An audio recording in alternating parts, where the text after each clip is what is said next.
they're going to scale down. Who mean they're going to scale down? They're going to scale down in other places, but now they're talking about Kampala here. This is why I have a problem. I have a problem here, Madam Speaker, because you are telling us. Let me just read it. Under scale down, the Inkuluru, Palisa, that is in Bukedi, and then Gumi, that is in Teso, Kabakwe in Teso, Namutumba in Busoga, and then Kamuli in Busoga, Lira in Northern Uganda, Masaka, and then Amuru. I am wondering why. That's where the poverty levels are on the increase, and that's where the element of domestic violence is on the increase. But that's where we're scaling down. They are planning to scale down in those areas. That's why I have a problem. I wish the full minister was here. But I wanted to know, my brother here, that please, this is a problem. This one is a problem, number one. Number two, Madam Speaker, I want the government to know. First of all, even after the 6 months, what is the plan of government in addressing some of these matters? After how many months? I'll speak in just a minute. You are saying after 6 months, you are going to, of course, there will be, everything ends there. Now the question now, what is the plan of government in operationalizing and running these centers? Because as I talk now, I don't see the plan of government here. I'm only seeing the approach of the NGOs still on, and that's where, Madam Speaker, where the big problem is. Finally, Madam Speaker, I'm also wondering why, for example, as we talk, why we are still dragging our feet. Why we are not addressing some of these matters, like my brother Ndulu was saying? Why are we not tackling the problems of domestic violence head on? And all the time we seem to be glorifying it. We seem to be baptized. Okay, thank you very much, other members. We don't actually have to take a decision. This was information, but I just wanted to draw your attention to 3 districts that have done a good job. When allocated 20 million shillings to their shelter, Nebi allocated 5 million shillings, Kumi allocated 10 million shillings, Barara 1. So I think that we should encourage the local governments to make provision, but it's also our responsibility, now that the new budget cycle is starting, for us to address the funding of these shelters if we acknowledge their importance in our society. So let us carry out our responsibility, but the Ministry of Gender should also come so that we can work together to handle this issue. Thank you very much for the response to our queries. Now, did I send about KFIC back? Okay, let's have item 18.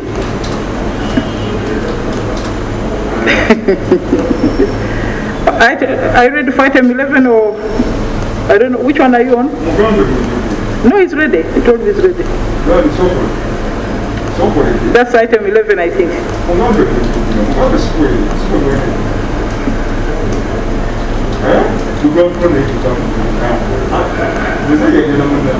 Item 11, motion for adoption of the report of the Committee on Environment and Natural Resources on the petition by the Uganda Association of Artisanal and Small-Scale Miners, the Ecological Christian Organization, Transparency International, and the Africa Center for Energy and Mineral Policy over unlawful eviction, exploitation, abuse, neglect, and mistreatment.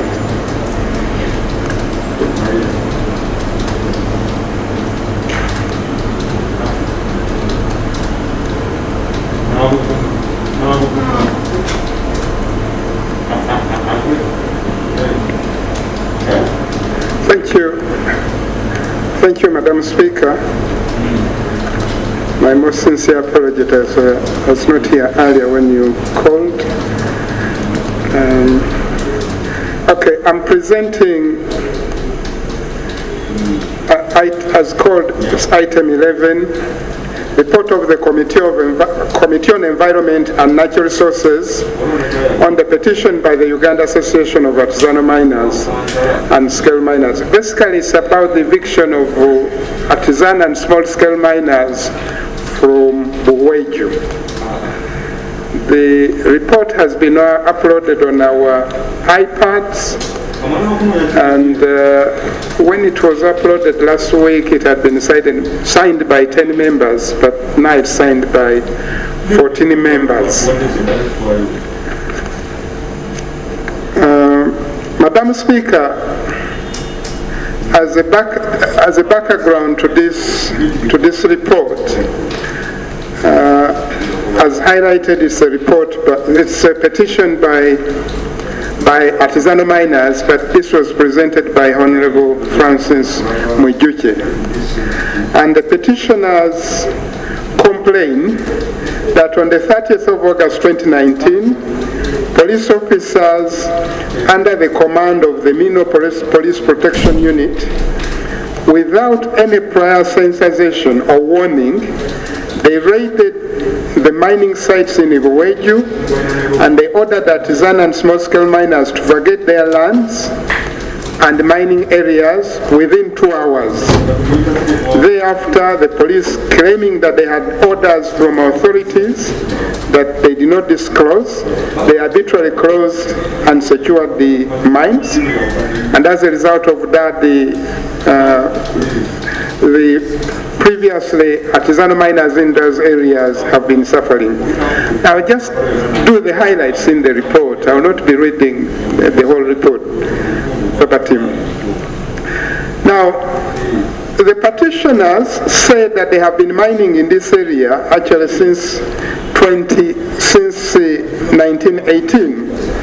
And this is their main activity in the area. The other activity that they had was around tea, that one actually had suffered some time back, and therefore the only source of livelihood in the area was artisanal mining. And that out of this activity, they were employing over 20,000 people. Each one of them was earning about 300,000 shillings a month. And that from these earnings, they were able to get food, to get clothing, to get shelter. They were able to pay tuition for their children, and they were able to do other activities that helped them to set up health facilities in the area. They mentioned that they were the owners and the proprietors of the mining sites located in their privately owned land. And that they had made several attempts to try to get licenses for these areas, but their efforts had been frustrated by the Ministry of Energy and Mineral Development, Director of Geological Survey and Mines. Now, the petitioners also emphasized that they did not have any prior warning that they were going to be evicted, and that even their leaders, the LC5, actually, we will come back to this later, even the LC5, LC3, LC1, they didn't know about these evictions. I think the only person who knew about it was the RDC, that these evictions were coming. And they said that, as a result of this, they have suffered as they have been deprived of their properties, they've been deprived of their land, they've been deprived of their right to a livelihood, although this has been handed down to them generation to generation. They said the Ministry of Energy and Mineral Development was discriminative because they had severally applied to them for licenses, but they had not been granted this license that they had applied for. And that even after eviction, they made several complaints to the ministry, but that the ministry did not bother visiting them, at least as a way of empathizing with them, the suffering that they had gone through.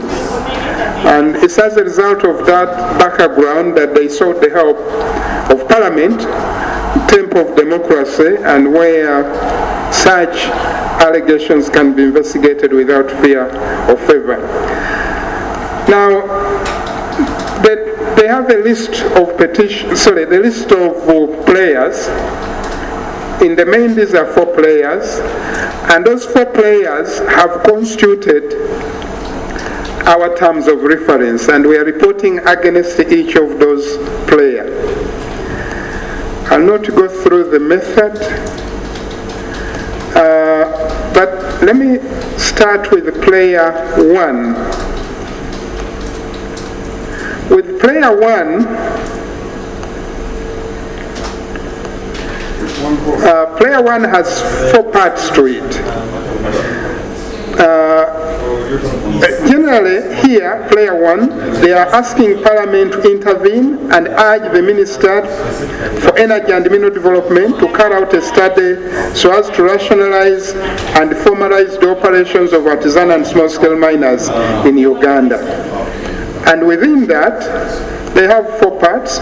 First, that government recognizes that artisan and small-scale miners and construction materials mining in Uganda is not a crime, but a livelihood to over 400,000 youth, women and men, and that it indirectly sustains over 2 million Ugandans through various supply chains. And then 2, that government undertakes the registration exercise of all artisanal miners with a view to establishing a proper regulatory mechanism. And then 3, again under player 1, that government undertakes a review of the Mining Act 2003 and expedite the enactment of an amendment to the Mining Act 2003 to provide the operations of artisanal miners. And then 4, that the government implements and enforces contemporary and international best practices in regard to small-scale and artisanal miners. Within this player, generally, the petitioners are arguing that government is passively rendering artisan and small-scale mining commercial activity as an illegal activity. However, the petitioners are saying that artisan and small-scale mining is not provided for in the law, that the Mining Act 2003 does not comprehensively provide for the regulation of artisan and small-scale miners in Uganda, and is not in conformity with other international instruments, such as the Africa Mining Vision and the Masaka Declaration of the International Conference of Great Lakes Region. They argue that to say that artisan and small-scale mining is illegal activity is an attempt to criminalize those involved in the activity.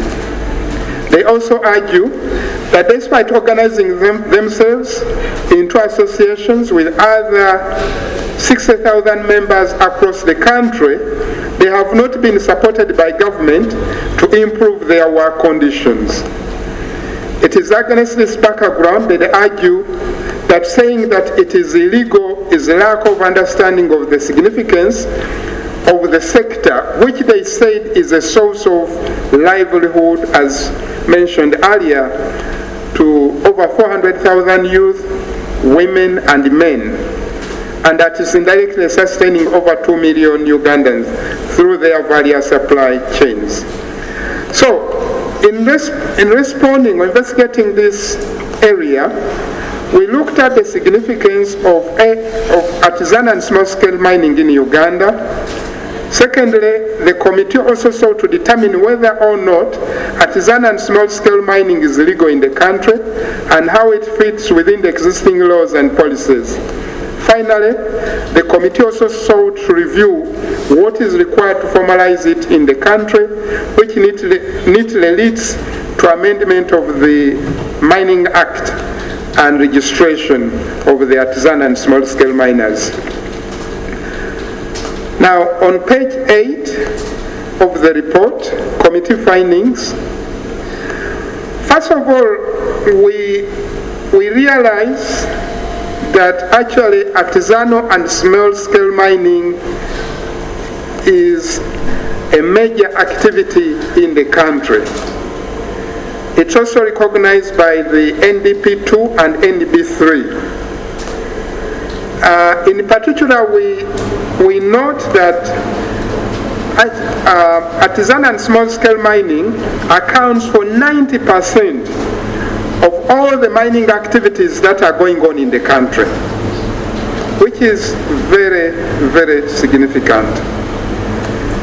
Therefore, the committee therefore is surprised in its observation that despite this, the enormous contribution of this sector to the economy, to the national economy, and its great contribution to rural employment, that artisan and small-scale mining has remained unrecognized and unregulated in many instances. We are also surprised, as we note, that licenses are being issued in the main to large sources of areas, in the main to investors in quote. And this is very much to the exclusion of the local people, and that unfortunately often these so-called investors do not get in to develop their area.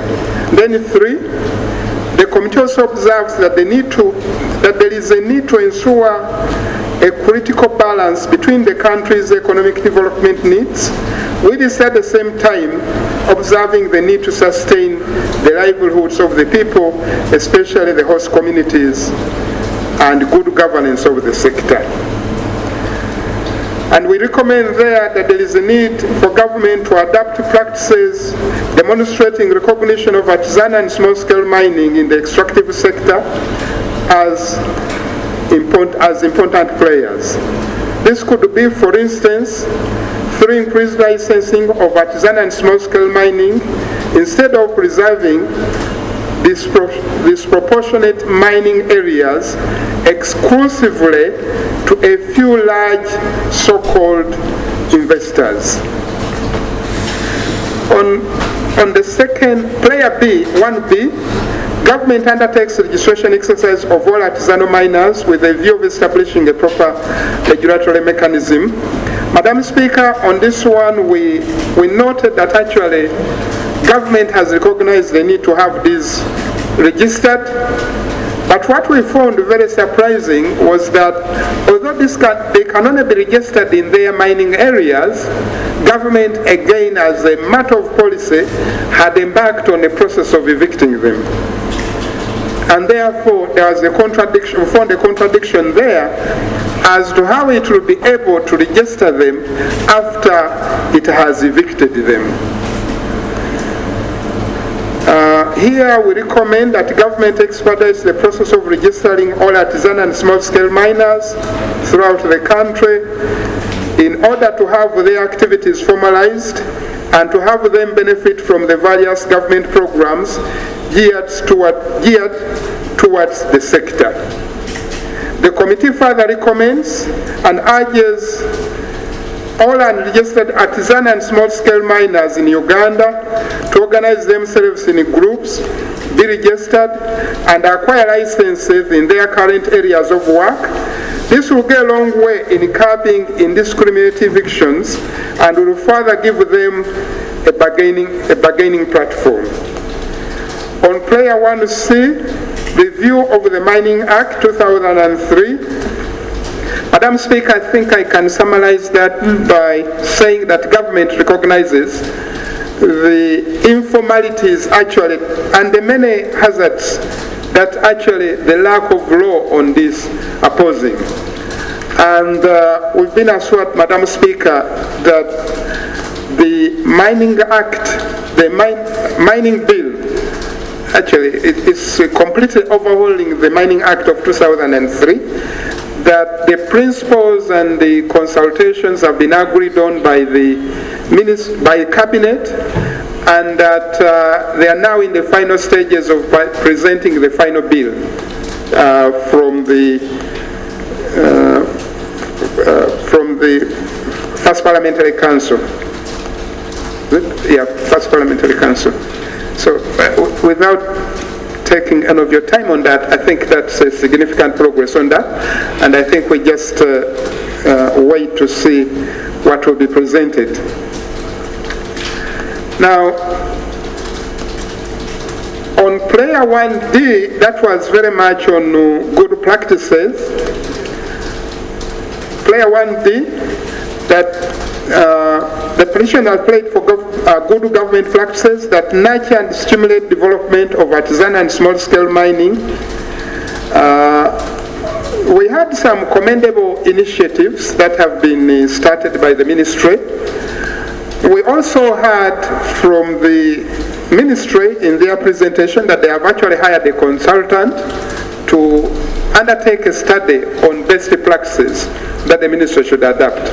And we thought that was a very commendable initiative, which the ministry needs to build on, and which probably the ministry can report to Parliament on where they are now since we had the intervention with them. So on that one, we are just recommending that that government expedites the ongoing review of the legal and regulatory framework of ASMs and implements and enforces contemporary and international best practices in regard to small-scale and artisanal miners. Prayer 2, government reviews the decision to evict the small-scale miners and investigates the operations of the mineral investor for violation of the Mining Act. Here, Madam Speaker, the argument of the petitioner was that they own the surface right, and that according to both the Mining Act 2003 and Constitution of the Republic of Uganda, certain procedures should have been followed before evicting them, and that therefore, because the necessary procedures were not followed, the evictions were illegal and therefore should be reversed. Secondly, that the investor, Hubei Geological Exploration Company Limited, fraudulently acquired the exploration license, and that it should also be, that license should be cancelled. So the committee in handling this player, we have investigated the artisan and small whether the artisan and small scale miners were legally evicted. If not, what went wrong, who evicted them in the first place, but also as they played, we have looked at the license of Hubei and the activity of the company in the area.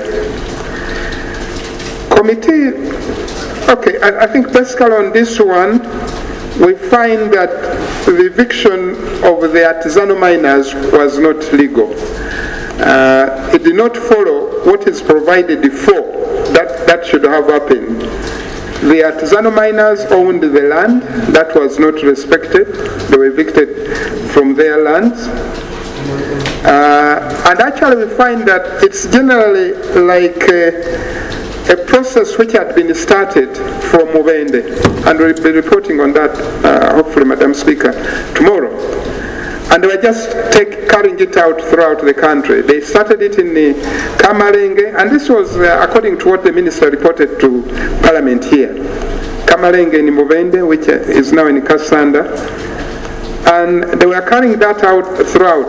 And the argument of the ministry, first, that there were many illegal miners who had come in. Some of them they knew where they'd come from, but others they didn't know where they'd come from. Some of them, they were saying they were from neighboring countries. Then they were also complaining about illegal mining activities which were actually hindering the exploration of areas. For instance, in this case, that the artisan and small-scale miners were operating in the license of Hubei International, and therefore they were hindering any activity of that Hubei could have carried on. And then there was we also noted the problem of speculators, which started shortly after the surveys, and when there was a recognition that there is immense wealth in some of these areas. Speculators came in and they occupied large areas where they were not actually bothered on who was actually mining there. And that's how the artisan and small-scale miners continued operating in these areas while they were supposed to have been occupied by Hubei International, for instance. As a matter of fact, we report here that Hubei did not even seem interested at first in the actual mining. Instead, they were interested in mining Molondo. Molondo is a herb which is harvested from the forest and is used for making ginseng tea, which is very expensive in China. Now, they were caught and they were prosecuted and they were convicted, and that's we had evidence on that, which is also included in this report. Although there was an argument at a certain point in time that they were unable to go into the area because the area was occupied by the artisanal miners. But we didn't find that a convincing argument. It's just that there were speculators when they came in, and then because they were speculators, they were not concerned over what was going on in the area. The artisanal miners took advantage of that, although they didn't have the license. And eventually, Hubei decided to evict them because the business had become very lucrative. There's also a controversy, that's on page 20, around the license which is owned by Hubei. It had been renewed according to the petitioners against the law, but most importantly, there were claims that it was fraudulently obtained without the authority. The local authorities should have supported the renewal of the license, but according to the local authority, it just came as a surprise that somebody forged the signature of the cow in the area, and then the license was renewed. But also there was a point of applying for renewal of the license within 90 days, which was against the law. They should have applied after 90 days. Then there had also been changes of name several times. So, against that background, Madam Speaker, the committee notes that ASMs were largely the landowners and had been mining in the area for many years. The committee also accepts explanation of the ASMs that they had severally applied for mineral rights and had had no response. Their lands and mining areas were licensed to Hubei, and the license later renewed under very controversial circumstances. The committee also notes that the licenses were granted to the same people under very controversial circumstances without any visible exploration work as required under the Mining Act 2003.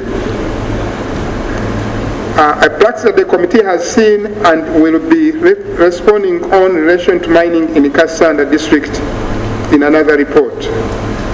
Whereas on the other hand, the artisanal miners have been mining in the area for more than 10 years, but their application for minerals rights was not given priority.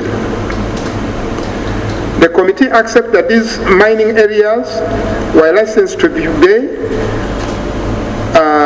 Whatever the controversy might have been surrounding the allocation of this license to Hubei, the committee also acknowledges that an exploration license confers an exclusive right for a licensee to carry on exploration operation in the area of land and for the mineral to which the license relates, in which case then the ASM became illegal miners within the exploration license. However, the committee notes that according to the prima facie evidence, the licensee was granted the license in error, and according to the Directorate of Geological Surveys and Mine Inspection Reports, which reviewed Hubei, was not undertaking any mining development activity. The license, therefore, was not performing at all.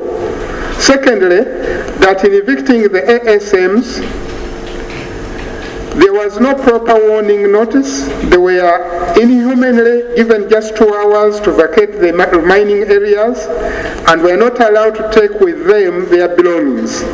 Thirdly, that their land rights were not recognized, their belongings were later looted, neither has there been any attempt to compensate them for their land, which they lost. The committee also notes with a lot of sadness that the illegal mining activities are continuing in the area where the artisanal miners were evicted. This time round, superintended over by the Mineral Police Protection Unit.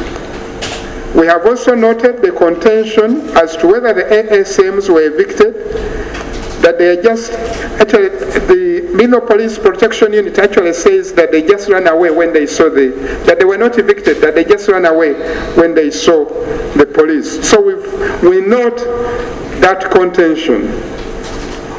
It is, however, clear that they were evicted by the Mineral Police Protection Unit, an illegality that the Directorate of Geological Survey and the Mines of the Ministry of Energy and Mineral Development has strenuously distanced itself from. What is also very interesting is that at the time that the SMs were evicted, the matter was in court between the artisanal miners and the said investor, Hubei, as a civil matter. In which case then it's surprising that the Mineral Police Protection Unit had no locus intervened, but had no locus standi of getting involved. All other factors constant, Hubei's license at the time was expiring in a month's time, in which case then, according to the Mining Act 2003, Hubei could only reapply for renewal for only 50% of the area. We are baffled that the Mineral Police Protection Unit found justification in responding to complaints of the investor. Here about who the investor was claiming that these people the artisanal miner were encroaching on his license area. However, we ask, to what extent has the same police supported the artisan and small-scale miners to formalize their activities or to coexist with the so-called investor who is mining illegally under the pretext of an exploration license? As is the police now mining, the committee observes with serious concern that the poor and the mining community in Buhweju continue to get poorer as a few selfish officers enrich themselves. Under that, Madam Speaker, we have a wide range of, we have 6 recommendations on page 25. On prayer 3, that the Ministry of Energy and Mineral Development revises the license granted to mining investor with a view of bringing it to conformity with the Mining Act. We noted that there are several licenses here, and the licenses that are operating in the area are mentioned on page 20, are highlighted on page 27 of the report. There is EL 1626, which is the license of Hubei. Then there is the license EL 1650, which is the license of Kitomi Gold and Base Metal Company Limited. They're operating in they're jointly with Sea Asian Partnership. Then there is a license EL 1663, Sea Asian Mining and Minerals Limited, and this is for base metal base metals and gold in Buheju, Ivanda, and Rubiris. And then actually under CASIAN there are several other licenses, EL1880 and EL1937. Now, we noted, if I can take you to, okay, we noted on page 27 that many of these licenses were irregularly awarded to the licensees. 2, we noted that there was abuse of the mining conditions. That's on page 28. Many of these licensees had been given exploration license, but instead they were mining, actively mining. Then we also noted that there was a weak inspection by the Ministry of Energy and Mineral Development, the people who are supposed to monitor these licenses on our behalf. Then we also noted that actually all these licenses, all of them were mining, but they were not paying any royalty. They were not declaring what is it that they have mined, because they were illegally mining. Actually, on the question of royalty, there was a public outcry that the area is not benefiting from its gold reserves. The committee noted that the Ministry of Energy and Mineral Development was not aware of how much gold had been recovered by Kitomi Gold or CASIAN during their exploration activities. The Department of Geological Survey and Mines relies on records produced by the mining companies, so it expects the mining companies themselves to declare what is it that they have recovered, and does not have staff posted at the mines, but rather has regional offices in Imbarara. The Ministry of Energy and Mineral Development cited recruitment challenges as one of the hindrances to having staff posted to the mining areas. There was no URS staff on ground and no equipment to verify quantity or quality extracted. The ministry indicated to the committee that they will carry out an estimation to determine how much the exploration company had been recovered during their operations, and thereafter improve on the royalty, on the collection of royalties. In conclusion on this player, Madam Speaker, based on the finding, the committee makes its observation and recommendation on as to whether the license had been regularly issued. Secondly, whether the mining companies in the area are abusing their license condition. And finally, the issue of inspection and monitoring of the license. The issue of royalty and the issue of environmental degradation. We have already noted the irregularity in the issuing of mineral licenses. In addition, we've highlighted how some company like CASIAN was mining in the Central Forest Reserve on exploration licenses. We have also highlighted how Kitomi Gold and Base Metals Company was polluting River Nyambula. We also note that the ministry was unable to provide inspection reports on how much the companies had recovered during this exploration as per the conditions of the license. So there are serious issues that the ministry does not have staff posted at the mines, and only has regional offices. And around that, Madam Speaker, we make 8 recommendations.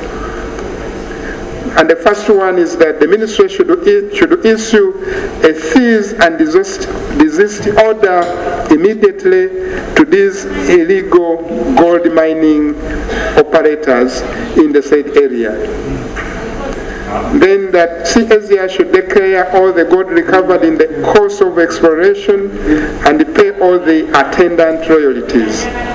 The revision of the Mining Act should be expedited. Now, Madam Speaker, let me conclude with the prayer 4 which is that the Parliament investigate the actions and allegations of gross human violations, pillage, extortion, illegal mining, forced labor, employment of children, and exploration of small-scale artisanal miners by the Police Mineral Protection Unit of Uganda. Here, the committee findings are that, as I reported, that Mineral Police MPPU, Mineral Police Protection Unit, surrounded the mining areas for about a week, and thereafter gave the artisan and small-scale miners 2 hours to vacate their mining sites without being allowed to carry their belongings.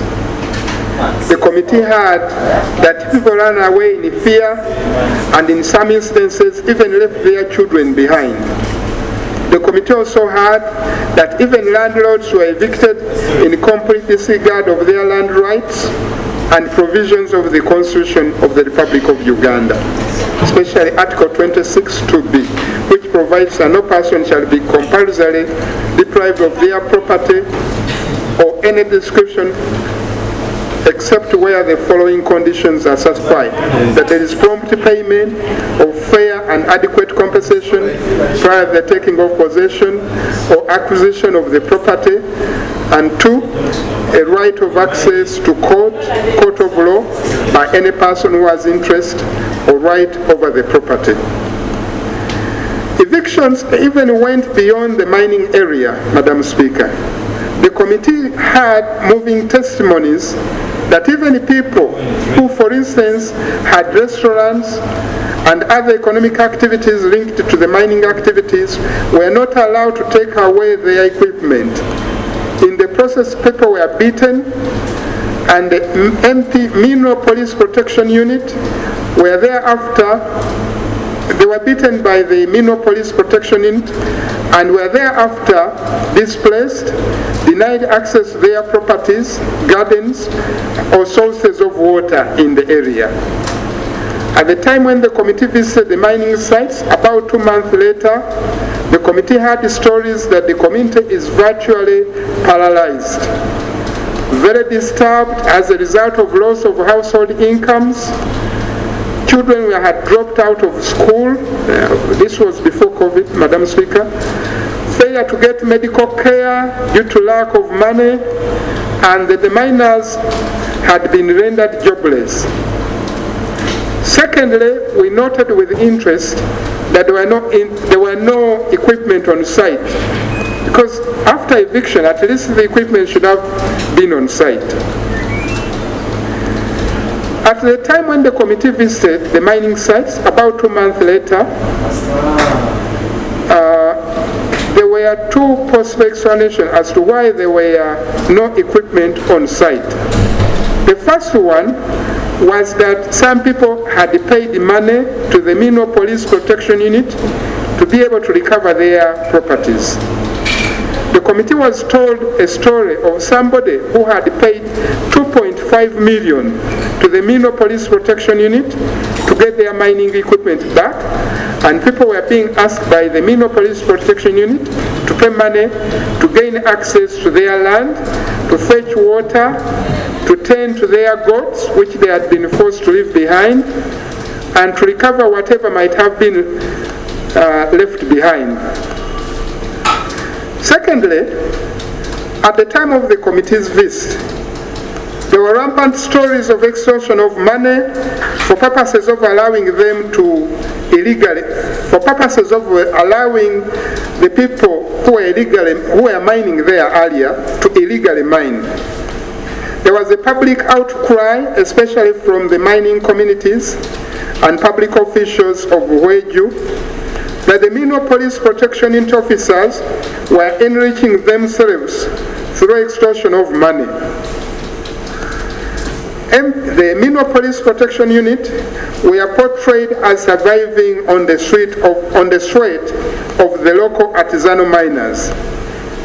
Somebody said, and I quote, once you give them money, They leave you to continue mining, irrespective of whether you are illegal or using inappropriate mining methods. One of the miners explained, adding that, however, even the little money we are getting, the Mino police are taking it away. This makes one wonder whether the Mino police is itself interested in fighting illegal mining or is in a way promoting illegal mining. Now, we ask ourselves, Madam Speaker, who is this Mino Police Protection Unit? Generally, this is on page 34. Generally, the creation of this police unit came in the wake of escalating conflicts between large-scale miners, the said investors, and artisan and small-scale miners, with the former choosing the latter of illegally encroaching on their licensed areas. In particular, the unit was created by the Inspector General of Police on 7th of August 2017 after the eviction of the artisan and small-scale miners of Mubende. In a memo seen by the committee and addressed to the DPC, Entebbe, Regional Police Commander, Kampala Metropolitan, and others, IGP appointed Superintendent of Police Jessica Kaigomba to head the MPPU. The memo states in part that the unit shall be responsible for the planning, policy formulation, supervision, and monitoring of Mino security in the country, as the overall objective of the unit, and that it will be reporting directly to the IGP. In the media, the unit portrays a picture of one that is sensitizing local artisanal miners about the dangers of illegal mining and guiding them on how they can benefit better from Uganda's Mino. However, on the ground, the unit is instead being accused of aiding illegal mining and at times itself engaged in illegal mining. So, whereas it was a welcome idea, especially around sensitizing the community on safe mining, the environmental impact and dangers of illegal mining, there is something that the committee noted as mysterious about it. First, the Superintendent of Police, Jessica Kaigomba, came across as an extraordinarily powerful officer, a law unto herself, even holding two jobs. She has another job at Entebbe, and then she has a job as commandant of the Mino Police Protection Unit. Secondly, we also compare the Mino Police Protection Unit to other units in, for instance, under NEMA, under NFA. All these units were created as a result of acts of parliament, and we are directly appropriate money for them. But also, they report to the authority, the Environment Police Protection Unit, police unit, reports to NFA. Where they are in NEMA, they report to NEMA. And actually they write reports, and the authorities there can explain what they are doing. In this case, however, Madam Speaker, both the Permanent Secretary of the Ministry of Energy and the Commissioner of Minerals, Directorate of Geological Survey and Mines, strenuously struggled to distance themselves from the activity of this Mino Police Protection Unit. And when it came to the actual eviction of these artisanal miners, as I reported earlier, they insisted, the Mino Police Protection Unit insisted that the artisanal miners ran away when they saw them coming. And when we asked, under pressure, SP Jessica Kaigomba said that I halted them. But when we actually asked the PS, when we asked the Commissioner in the Ministry of Energy, Commissioner for Minerals, he said that actually they didn't know anything about it. I think, Madam Speaker, I've built enough profile on who the Mineral Police Protection Unit are. I've built a profile on the eviction of artisanal miners, and I think members can conclude whether this was legal or illegal, and actually the actual abuse of human rights that is in there. So, under this prayer, the committee has investigated whether, as alleged, the conduct of the Mineral Police Protection Unit is evicting the ASM, and what happened thereafter tantamounted to the alleged gross human violation, use of excessive violence to take people's properties, extortion of money, and illegal mining by the Minerals Police Protection Unit, and people being forced to work many hours by the MPPU without being paid. As mentioned earlier, although there is no standard definition of abuse of human rights, for purposes of this work, the committee adopted a definition of flagrant abuse of rights and fundamental freedoms, and that this is what happened, that there was abuse of human rights, flagrant abuse of human rights, and fundamental freedom. And it is disturbing that over 20,000 artisan and small-scale miners were violently evicted and not even allowed to take their belongings, some of which is later alleged to have disappeared, some of which actually is reported to have later disappeared. In eviction, people were beaten by police, subsequently displaced, and denied access to their homes and essentials in the community. Since then, this has been followed by extortion of money and continued illegal mining, superintended over by the Mineral Police Protection Unit, which is now accused of aiding illegal mining. The committee condemns the manner in which the Mineral Police Protection Unit conducted the evictions, which was in a most inhumane manner and without any due regard to human rights. We therefore strongly recommend, in the immediate run, the committee strongly recommends that to save the name of our police and before more scandals erupt, the Mineral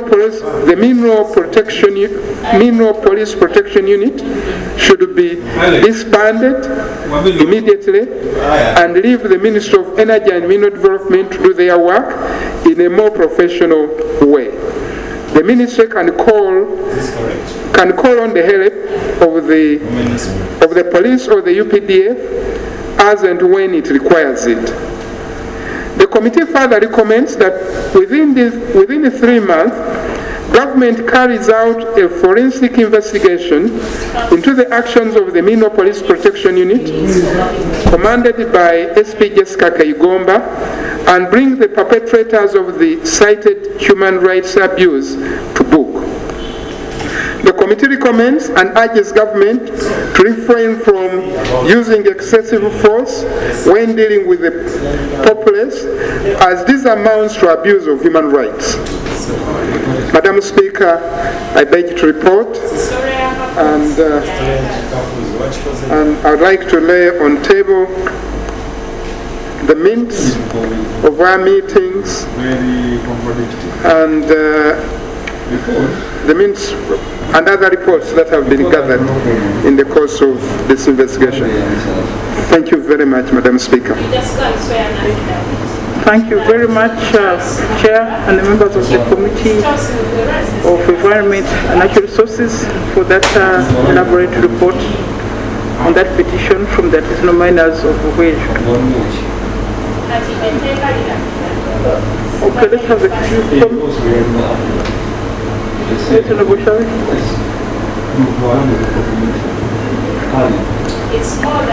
Madam Speaker, I would like to appreciate the chairperson and the committee for the work well done about the plight of artisanal miners in Uweju.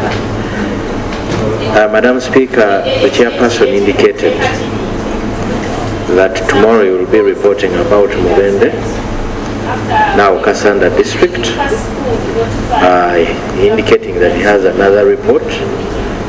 Madam Speaker, it's my humble appeal, given the time and the numbers, would debate about this matter, about artisanal mining in the country, when we've had also the report from Kasanda, which we've been waiting for some time. Madam Speaker, these are critical matters that touches the livelihoods of the people, and we need really to give ample time to it, and we find a solution. Because mining has now ended up in the hands of some individuals who we are happy to call mafias, and even the minister seems not to have a hand authority over them. So, Madam, it's my humble request that tomorrow the chair presents the other report for Kasanda, and we handle this matter at once, so that we discuss not only Bukweju, but we discuss artisanal mining and the plight of Ugandans who like to participate in mining when they have been stopped by people with guns. Thank you very much, Right Honourable Speaker. No, Chair, how far are you with the, when can we get the Kasanda report?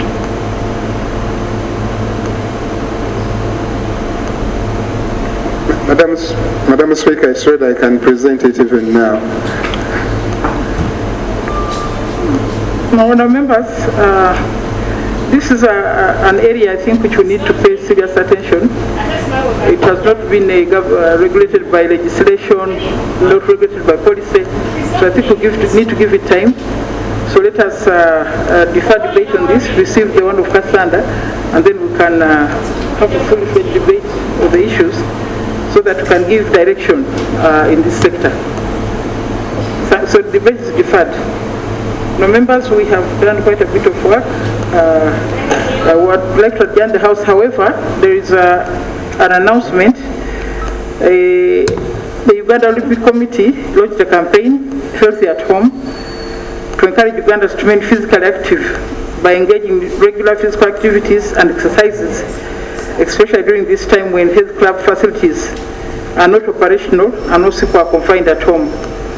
The Uganda Olympic Committee put up a few workout guides which have been printed to aid Ugandans work out with ease at one's convenient time and without necessity of an instructor. On the members, the Office of the Clerk has placed the printed workout card in your pigeonholes to make use of them with your families. These are the types of cards which have been placed in your pigeonholes. You can study them so that it helps you to keep fit.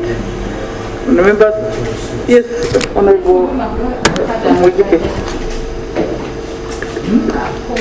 Madam Speaker, I take your guidance that we defer debate on the Bukweju eviction, but since the chair says the report is ready for Kasanda, I pray that it is tomorrow so that we debate it, because since then people have never gone back to work and they have been waiting for this report. So I beg that the chair brings it tomorrow and we debate it tomorrow. Thank you very much. We shall ensure that it's on our paper, and I know that Honorable Kefa will be available because of this. It's a very important area, Honorable members, which we need to discuss and give policy guidance. House adjourned to 2 p.m. tomorrow. Thank you. House adjourned tomorrow.